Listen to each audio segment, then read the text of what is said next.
Welcome to the relaunch of the Maine Morgue YouTube channel. I have a very special guest tonight. She is an international recording artist, songwriter, actress, and voice artist. She is an all-around amazing entertainer. Tuesday night, welcome to the show. Thank you so much. How are you today? I'm good. Thank you. Good. This is kind of our second go-around with this. After you performed the backup vocals on Quiet Riot's Mental Health song, you released your self-titled debut album. Can you talk a little bit about the single Out of Control? Yeah, it was a really great, I really liked it. It was a good song, and it was written by a friend of mine named Frank Wildhorn. And it was really extra special because the Commodores sang background on it. Oh, neat. Yeah. That's kind of cool. So, we're going to get to Nightmare eventually. It's what everybody remembers you for some reason, even though you've done like a laundry list of other things. This year is the 30th anniversary of the Dream Master, which I don't know if you know that. Yes, I do. I'm sure somebody told you, or you probably knew. Somebody told you, or you probably knew. What do you think about the movie and, of course, your theme song from the movie 30 Years Later? What do I think about it? Yeah. What are your thoughts on it? How do you feel about it?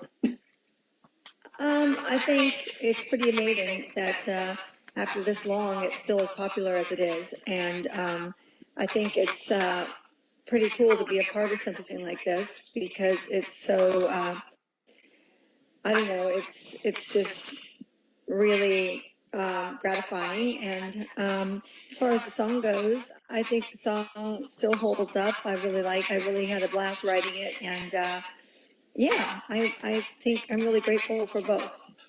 Cool. I agree on both points. I think it holds up all these years later, both the song and the movie. Yeah. So what was your favorite part or the best part of making a Nightmare film? I think, well, doing the music for it was really one of the best. And then also I really enjoyed working with Brooke Bundy. Oh, cool. Yeah, that was great. Okay, now the worst part of making a Nightmare movie. The worst part was that I was exhausted. I was doing 2 shows at one time and really shouldn't have taken on 2 shows at one time, but I was suffering from exhaustion, so it was kind of hard to work sometimes. Days and nights, I would imagine. Yeah. I don't do that. I just work constantly. It's easier that way. Yeah, it is. How long did it take to do the makeup for your death scene? I think it took about 2 hours, something like that. It looked really complex with like layers and things. Yeah, it was. And of course, you had to. I guess it took about 2 or 3 hours. And of course, you had to stand in that water or whatever it was and point and giggle. Yes, I did. How many takes did that take? Oh God, I don't know. Not too many. Wow. So yeah, it was pretty quick. Was it? Wow. I'd have been laughing the whole time. Yeah. They would have been like, no, that's not what we want. I know, you can't laugh. No, they get really mad. I get mad when people laugh on set, especially if it's a serious situation. Oh, yeah. Of course, you can't act very well when people are laughing. No, because it takes you out of the moment. It takes you out of the moment, exactly. So after your time on Elm Street, you appeared on Matlock as Abby Smith in an episode entitled The Starlet. What was that like? I had a good time doing it because I got to sing one of my dad's songs, so that was really rewarding. I like that. It was fun. Cool. What song was it? Do you remember? Yeah, Lonesome Town. Lonesome Town. I'll have to look that one up. I have almost all of your stuff on my Spotify account. Oh, cool. Almost all of it. After that, you did The Preppy Murder, where you played Sean Covell. I hope I said that right. Yeah. That was based on a true event. What draws you to a role that's based on real-life events? I don't know. I think it was not so much about that, but it was about the character. Just the character. She was so disliked and sort of misunderstood. I think it was kind of fun to play her. Okay. It was very diverse, and I liked it. Good. So you like diversity. You don't like always want to play the same character. No, definitely not. And from Matlock, you did several TV shows. They came from outer space. Episode was called Malibu or Bust. What do you remember about that? I had a good time on that. That was fun. It was working with Dean. I can't remember his last name. And then my dogs, of course, are barking. Oh, I have extra special guests. Yeah, let's see. Quiet, Helena. I'm trying to think. What is Dean's last name? Do you know? I don't remember. Oh, goodness. And Stuart. They were great. They were really a lot of fun. Oh, cool. Hi, Helena. So she's barking at the cat. Oh, wow. You have a cat and a dog? That's crazy. Yep. My cat is usually my co-host. He's nowhere to be found. Oh. He usually sits right beside me. He's probably sleeping. Probably. Lazy cat. Yeah. So from there, you did Sunset Beach with George Clooney. Yeah. What was that like? I mean, before he became, megastar George Clooney.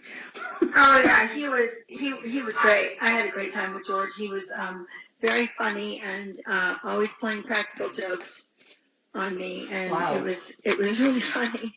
It was fun. I liked him a lot. I'd always wanted to meet him just to see what he's like in real life. Oh yeah, he's really cool. He's really funny. So for you, what's it like going from a feature film to like shooting a weekly television show?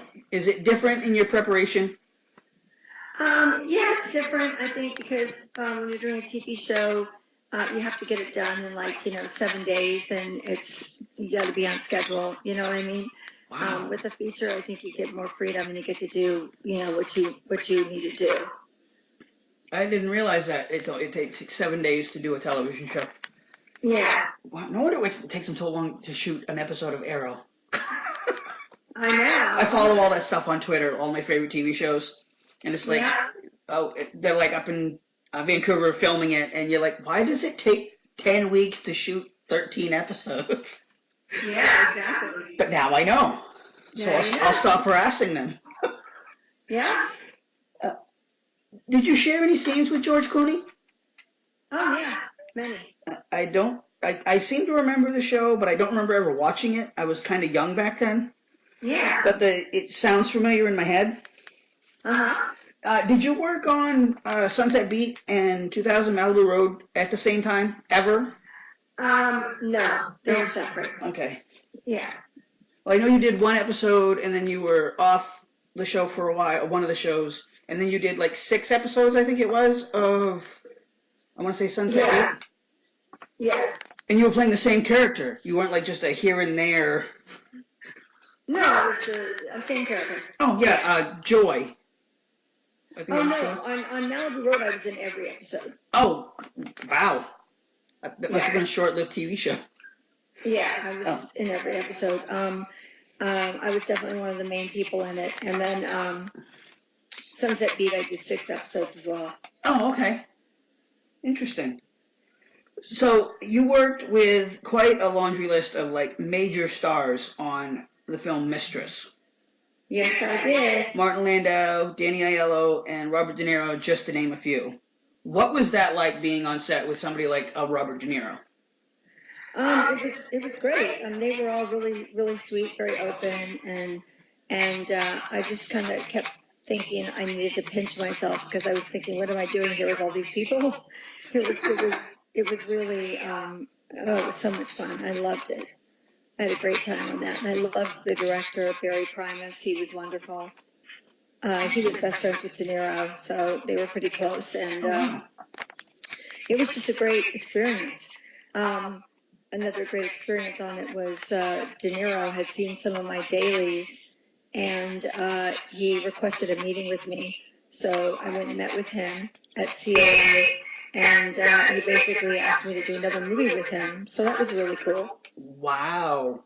I can imagine getting that phone call. Excuse me, this is Robert De Niro. Really? Exactly. Very, Okay, very okay, surreal. okay. Who is this? It's not really Robert De Niro. Yeah, it's really, it was very surreal. Oh, cool. I mean, that's awesome. De Niro is one of my favorite actors, personally. So, Who? Robert De Niro. Oh, I love him in pretty much everything he does. yeah, he's pretty cool. He is. So after that, you did Calendar Girl.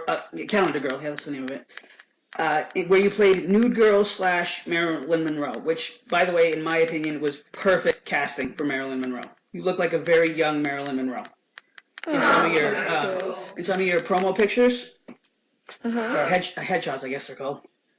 What was it like for you to play Marilyn Monroe? It was a lot of fun. I got to I really wanted to study about her and kind of read up on her life and stuff like that. The hardest thing about that movie was having to be nude at the nude beach. That was kind of nerve-wracking, but I did it. But I was really contemplating not doing it. Yeah, as an independent filmmaker, I write all my own stuff. I write nudity in all my horror scripts, and I have yet to have anybody agree to do the nude scenes. Yeah. So I understand that whole concept. Yep. It's kind of weird.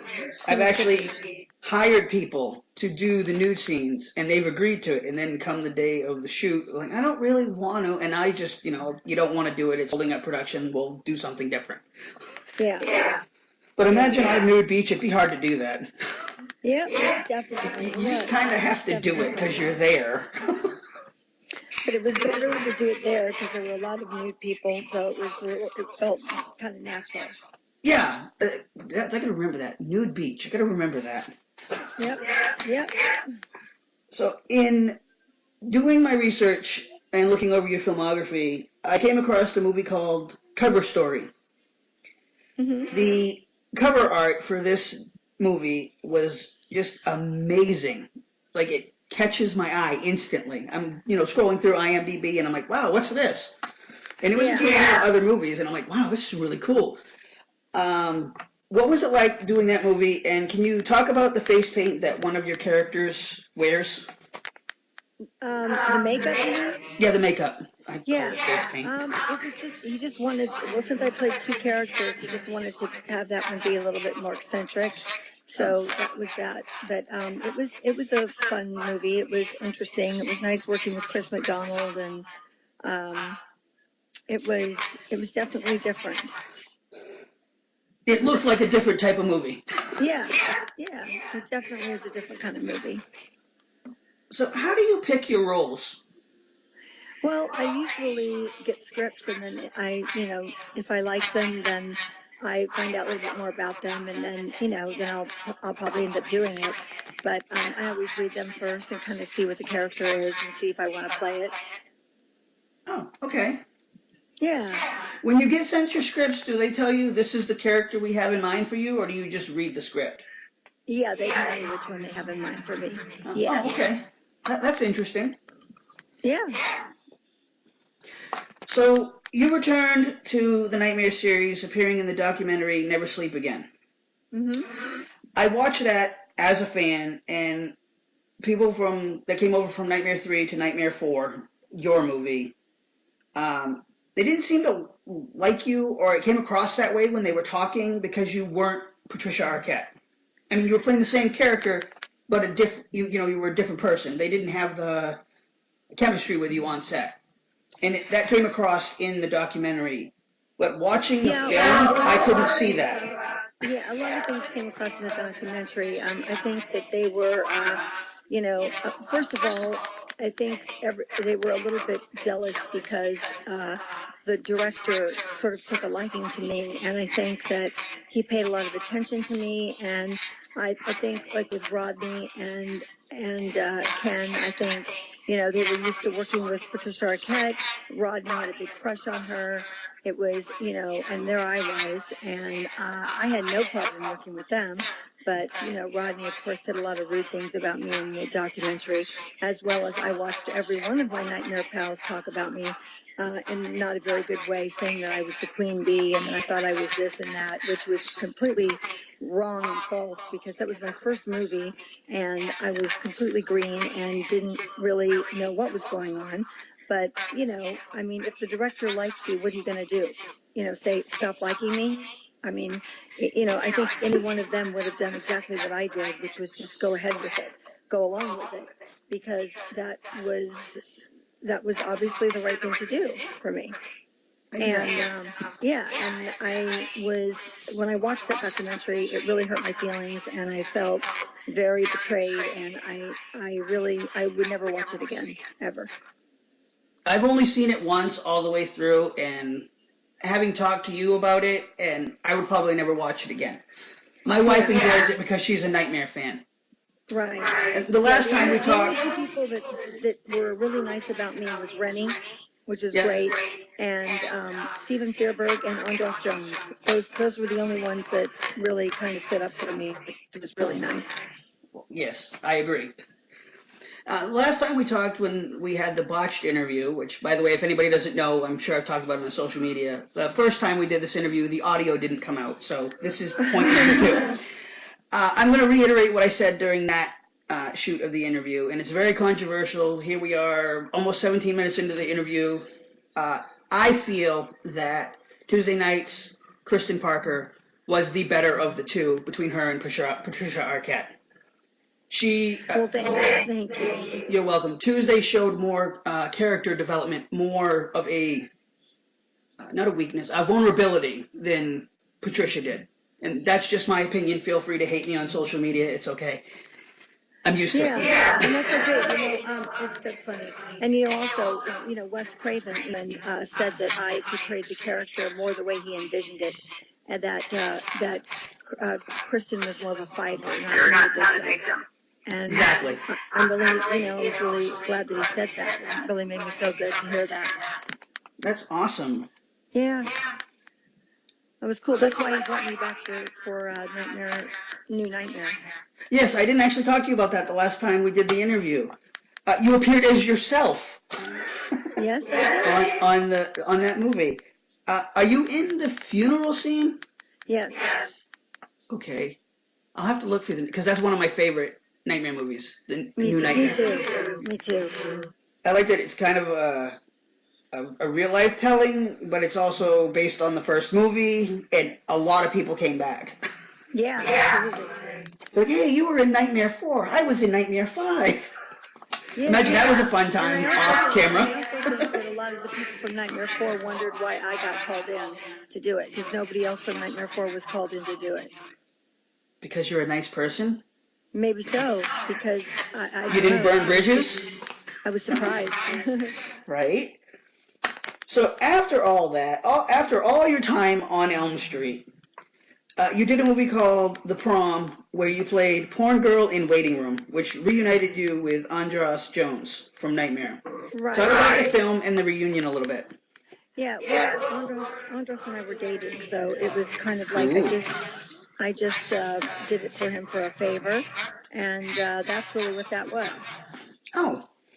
Here, we'll just give you a title. There you go. You've got a character name. Just sit in the waiting room. Yeah, it was. It featured me, but still, I just did it because he was in it. Oh, cool. Did you guys start dating on the set of Nightmare? Yes. Aww. Yeah. See, it does happen. It happened in one of my movies, too. Yeah. See, it does happen. I guess they were right. It does happen. So I'm going to switch gears here and take a break from movies, and I want to talk about your voice work, which I didn't know you did voice work until I was doing the prep for the interview. Right. And it's weird because you have a very distinct voice. If I heard it, I would know it. Really? Oh. Yes. You played May in Twin Angels 3 and 4. My phone's buzzing. Can you tell me a little bit about that? I couldn't find anything online about Twin Angels. Yeah, it was a show by Ralph Bakshi, the director, and he, after I worked with him on a movie called Cool and Crazy, he decided to use me for some voiceover stuff on his other shows. So that's how I got that job, and it was a lot of fun doing voiceovers. That was really cool. Oh, cool. You got bells going off at your house, too? Yep, Saved by the Bells on TV. Oh, that's an interesting show. Yep. So Definitely. you played Mina in Sex Demon Metropolis Vampire Madonna. Again, I couldn't find anything about this, so tell me about it. Yeah, that's another show by Ralph Bakshi. Yeah, it's hard to find, but it was interesting. I think in that one, I can't remember that character for some reason, but I know I had a great time doing it. It was so much fun to do voiceovers. It sounds like fun. I mean, if you have an interesting voice, like I probably couldn't do voice work, because most of the time on the phone I'm confused with being a woman. So hey. You are? Yes. Oh my gosh. Everything's ma'am and Mrs. And I'm like, really? That's funny. I'm like, do I sound like a chick? Oh my God, that's funny. Yeah, the other day I said to my wife, I'm like, Mandy, when I call you, do I sound like a woman? She goes, no, but then again, I know your voice. Yeah, that's true. Yeah. I'm like, fair enough. So after playing Mina, you did 2 episodes of HBO's Spicy City. The first episode was, I'm going to say this wrong, Manu's Hands, where you played a character called Prostitute, which, looking at the character, I could not tell it was you, but as soon as she started talking, I'm like, hey, there she is. Oh, that's funny. So in that show, you had manual sex with severed hands. Yep. What goes through your mind as you read that script and then you're in the booth delivering said lines? Well, what goes through my mind is what's the closest thing I can think of that I've done that matches this. And it was basically just to me it looked just like a sex scene. So it was kind of like, well, you got to do it like that. Yeah, makes sense. I mean, because you've never had sex with severed hands, so Nope. Don't know what that's like. Not yet. Wait a minute, wait, not yet? Not yet. Let's not try that. I think it would just be weird. Yeah, I think it would too. So after that, you were in The Babysitter, which I love that movie with Alicia Silverstone. Or Alicia Silverstone? Yeah. I don't know which way you say it. You played a waitress in that movie. Yep. When you play a character like that that's just given the name like waitress, do you come up with your own backstory for that character? Yeah, I did, because she kind of was an important part of it. So I definitely did. I definitely came up with my own backstory, and I think it worked.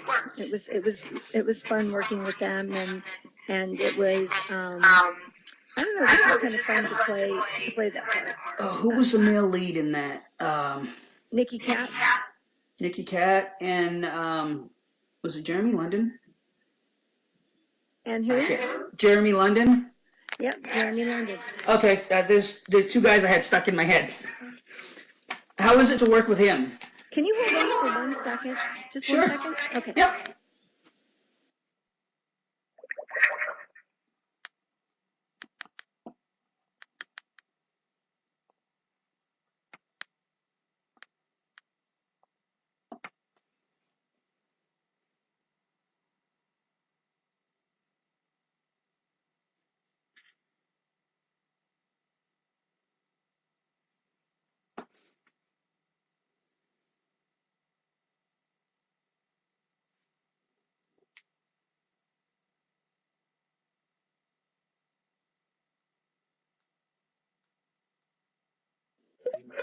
Hi, I'm back. Oh, you're back. Okay.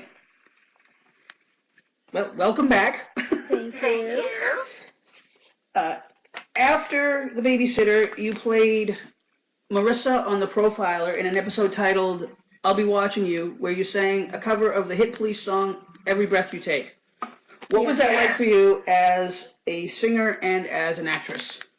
Well, I think as both, it was a lot of fun because I played sort of like a Madonna character, so it was really fun. We got to do I did a music video from it, and also it was cool because Sting okayed me to sing it, so that was really cool. So I thought it was a lot of fun. It was a good character. I'm gonna have to go find that episode because Yeah. now I'm very intrigued by it. Yeah, it was a lot. I liked it a lot. It was she was a really cool character. Oh, cool. So you played Billy Montgomery in Daddy and Them with Jamie Lee Curtis. What was that like on set? It was fine. It was great. There were a lot of great people in that. Ben Affleck, Billy Bob Thornton directed it and wrote it. And was also in it. Laura Dern, Brenda Blevin, lots of really, really great actors. Andy Griffith was in it. That was amazing. I loved working with Andy Griffith. Yes. Because I'm such a big fan of his. Oh, that's awesome. Yeah. I only made the correlation between you and Jamie Lee Curtis because you're both of a horror pedigree. You know, your first films were horror movies. Yeah. Yeah. Jamie Lee Curtis in Halloween. I mean, everybody's seen that movie. Yeah, she was really nice. She had seen some dailies of mine before, and she was like, "Who the hell are you?" I go, my name's Tuesday. And she goes, "Well, I was watching the dailies, and I was like, who's that? She's really good." And I was like, "Well, thank you so much." She was so nice to me. It was great. She seems like a very nice person.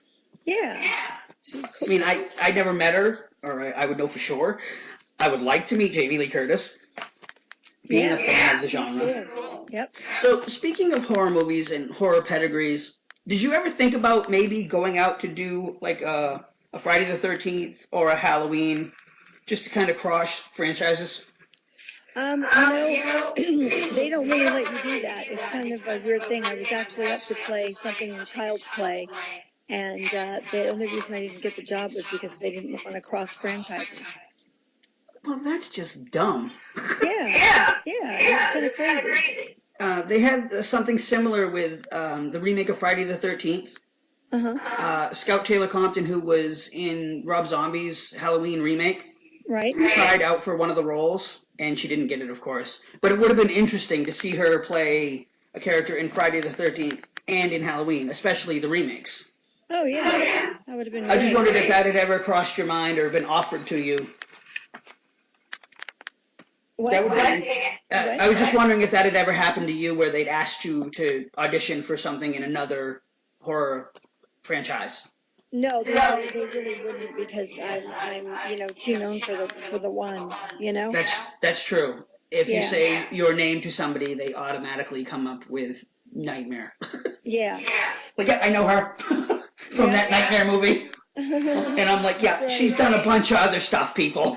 Yeah, that's right. Like Google. That's right. That's right. I know. Sometimes I feel like that. I'm like, well, wait, I've done all this other body of work. Can you look at that?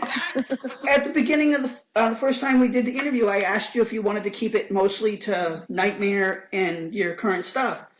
And you said, no, talk about everything. I figured I would prepare to talk about everything because I'm pretty sure everybody wants to talk to you about Nightmare. Yeah, they do. They do, definitely. I watched a bunch of your clips from conventions with interviews. And I'm like, she's done other stuff, people. Come on now. Yeah. So after Daddy and Them, you did the Theory of Leisure class. I always mess up that word. Which has my absolute favorite Tuesday night song on it. I know you told me that. That's great. I did. The name of the song is If It Takes All Night. For those of you that don't know, get it on Spotify or iTunes. It's an amazing song. Oh, thank you. To me, it's got a little bit of a country theme to it. Yeah, it does. It does have a little bit of that. A lot of my music has a little bit of a country thing. Yeah. Oh, I've noticed. Yeah. I wasn't sure if that was the sound you were going for, but... Yeah. So talk about the movie and the song and how it all came together. Well, I was a producer on that too. It all came together with two other. I'm trying to think of the company. I can't think of it right now, but we all put it together and did the casting and all that stuff, and then. It was a labor of love for the director. The director was Gabriel Bologna, who's Joe Bologna's son. He was really great. I loved it. That's one of my favorite parts that I've played because it was so crazy. I had a great time playing it. Awesome.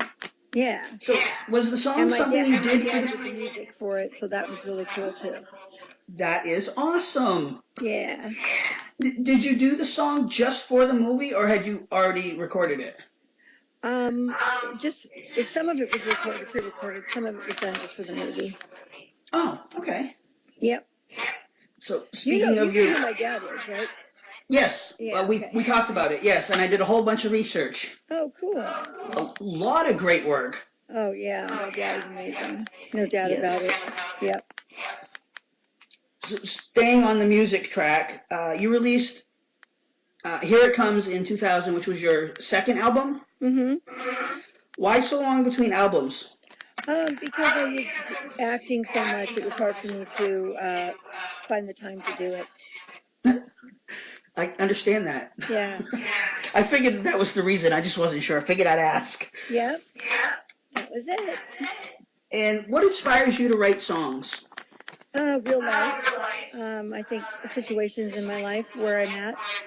I think it's definitely hard to write when you don't have something inspiring you. You just can't do it. So I think when I'm stuff in my life that inspires me, I tend to write. Oh, okay.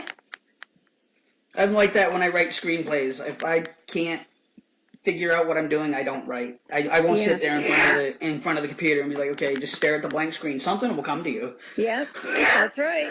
But have you ever noticed when you get inspired, you're usually not near a computer or a piece of paper and a pen? Yes, I do notice. It's horrible. It's horrible, us creative people. I know. It was like a maniac carrying around a laptop. Right, and then when you have everything with you, you can't get 2 words out. Exactly. Yep. So many fans might not know that you did a jewelry line with Lisa Wilcox called Toe Brights. Yes, I did. How did that happen? Well, I started the company and started selling these really cool toe rings, and then Lisa and I ran into each other, and she really liked them, and so she kind of came on as a partner. And that's how it happened. And we just started working together, and we did like a $1 million company. It was great. Our clients were like Britney Spears, Madonna, and just Cher, people like that. It was really a lot of fun. Wow, that's amazing. Do you still run your own line, Tuesdays Hip Vintage? No, I stopped that company because it was doing really, really well, and then it just got to be like too much. It was just everybody wanted them and wanted the jewelry, and it was just crazy. I couldn't keep up with it. I would needed to hire like more people, and it would cost a lot of money, so it was kind of like, well, it's a little bit too expensive. Oh. Yeah. I didn't ask you that the last time we talked. Huh? I didn't ask you that the last time we talked. No, you didn't. I didn't. See, I was skipping my own notes because I can't read my own handwriting. I can't even read my own handwriting. It's great. So you followed all of that stuff up with Catch of the Day in a film where you played Wednesday. Yes. Yeah, that's a friend of mine who always puts me in his movies, so I always end up doing something funny in them. Yeah, Tuesday, you're Wednesday today. Okay. Yes, exactly. Thanks a lot. But can't I be Thursday? Yeah. Oh, that's funny. So I take it that was an inside joke. Yeah, that was just this is like a little cameo. Him making fun of you. Yeah. Him making fun of you. Real nice friend you got there. Yeah. I wish I had a friend like that. I know, right? Right, put me in all his movies. Put you in all the movies. Yeah, I know, right? I wouldn't have to write them all. and write myself in. It's great. That's right. That's So right. you worked with Jason Mewes and Jasmine St. Clair, who I've met, by the way. She's weirdo. John Carl Beckler and Jake the Snake Roberts, who is a WWE wrestler, if you didn't know. What do you remember about that movie? Well, that movie, I only worked one person, one girl. I just did a scene with her, so it was just really candid. I mean, we just basically, it just happened in like 10 minutes. So we Oh, wow. yeah, so the director just asked me to come out and do it, and we went outside and we did it. Surprise! Tuesday, your Wednesday, here's your lines, good luck. Yep, that's right, pretty much. Wow. Do you remember who the actress was you worked with? I can't. Isn't that terrible? I can't remember. But you're not supposed to remember everything. Yeah, can't remember. You've had a long career. I'm surprised you remember most of the stuff I'm talking about. Yeah, I do. I remember most of it. I don't remember past yesterday. I know, but that's funny. My short term is like sometimes not so great. My long term's better. Yeah, I remember all the stunts I did for my first movie, but I can't tell you what happened like 2 days ago. Exactly. It's horrible. We're getting old. Yep. So, after Catch of the Day, you did Opening Night, where you play Victoria Lawson. Uh-huh. The cover art for this movie is so visually stunning, I stared at it on my computer screen for like 5 minutes. Wow. I'm like, wow, this is so cool, and I can't find it anywhere, by the way. Yeah. So tell me about the movie and the illustration on the cover. Is that you? It is. Wow. Why did you have red hair? I don't know. He just made it really like dark. It was just a picture of me with blonde hair, but then he made it. He made it more. I don't know, just a little bit darker. Oh, visually, I can understand why. Yeah. The darker color pops out more. Yeah, definitely. So what was the movie about? It was about people that were putting on a play in this theater where it had happened like many, many years ago, and somebody was killed, and there was some supernatural stuff going on in it, and every time anyone tries to put on a play, something terrible happens, and that's kind of what it was about.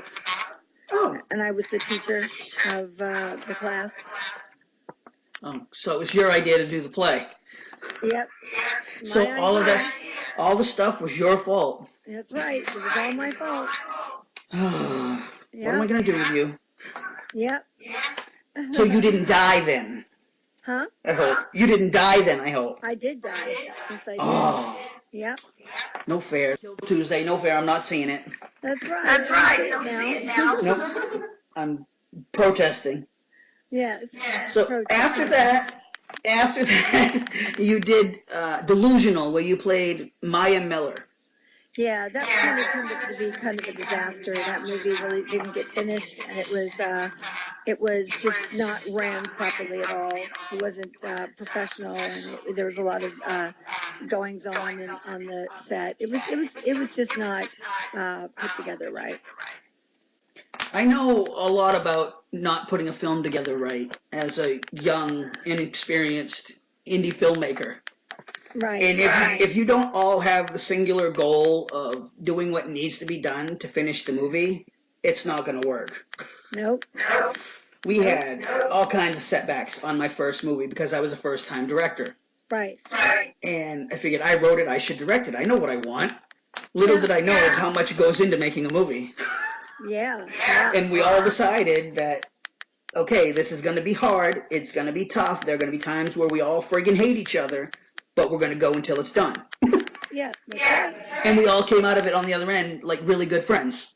Oh, good. Because we all came together. So I take it that did not happen on Delusional. No, it didn't. It kind of was. It kind of separated everybody a little bit, but it was, it was a learning experience. They should change the movie from Delusional to Dysfunctional. Yeah, I think it would sell better. that would have been a better movie. Dysfunctional. Then it would have followed the script completely. They're going to be mad at you for saying that? Probably not. Well, Probably not. The truth hurts. That's true.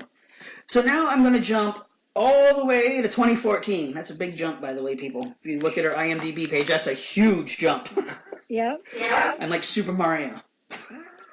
Anyways, bad joke. This show's full of them, people. Get over it. That's okay.